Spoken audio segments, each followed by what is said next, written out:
اسمي شارلوت حداد فرحات. هلأ ساكنة بأنطلياس بالبيت اللي خلقت فيه. عمري 72 سنة، من مواليد 47. مهنتي أمينة مكتبة سبيسياليزي، مكتبة مش عامة، مكتبة جامعية اللي هي مكتبة كلية الحقوق بالجامعة اليسوعية. أنا تزوجت سنة 72، بس ب4 أيار 1980 صار أنطوان جوزي صار معه انفجار بالراس. بعد 10 أيام يعني ب 13 شهر توفى أنطوان. ومثل ما دايما بس يترك حدا بيترك وراه ورثة. هالورثة كانت أول شي 3 أولاد، كان صار لنا بس 8 سنين متجوزين. 4.5 جانين، 4.5 جوزيف 1.5 وزينة 7 أشهر. وبلشت على مدة 9 سنين اشتغل كأمينة مكتبة. لل 89 قوية الحرب، أنا أختي اللي مجوزة بفرنسا تلفنت لي قالت لي بتجيب الأولاد وبتجي.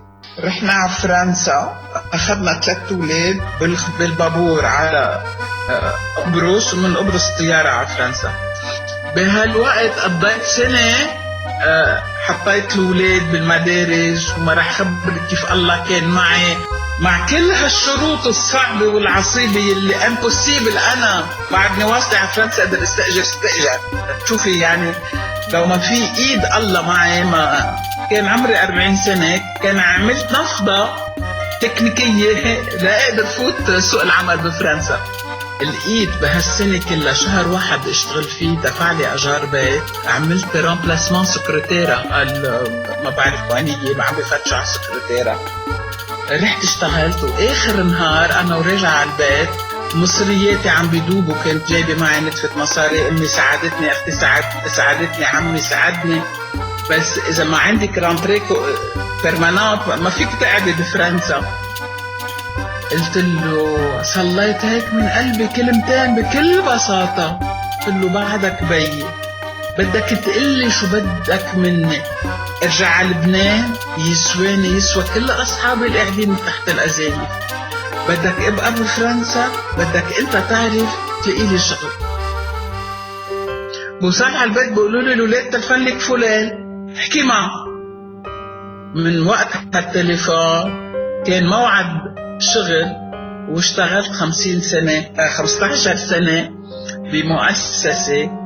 وخبرك انه بس تخلصت شغلي بفرنسا رجعت على لبنان. كبروا الولاد، جوزوا الولاد، صار عندهم عيال، كل واحد عنده مسيرته، كل واحد عنده عائلته. مش انه تركتهم، بس انه كل واحد طار. صاحبتي اللي حملتني بال 1980 قلت لها بس ارجع على لبنان بدي ساعدك.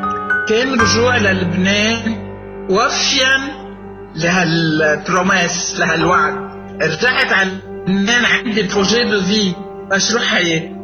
أعطي من وقتي، أعطي من مهاراتي لخدمة هالمؤسسة يلي مديرتها صاحبتي.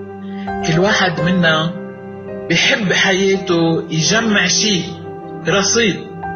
يلي بيحب يعمل رصيد بالبنك، ليش لا؟ سي امبورتون، مصاري شغلة مهمة. أهم شيء واحد يعمل رصيد أيام بحياتي. وشو هو مرجعك؟ لازم تشتغل على المراجع، على الأيام، كبرها بقلبها، تعيشها وما تتخلى عنها. هيدا أهم رصيد بقلبكم وبحياتكم بالمشاكل اللي رح تمرقوا فيها. وكل ما بيكون في مشكل كل ما بيكبر هالرصيد. لبنان التاريخ الحي.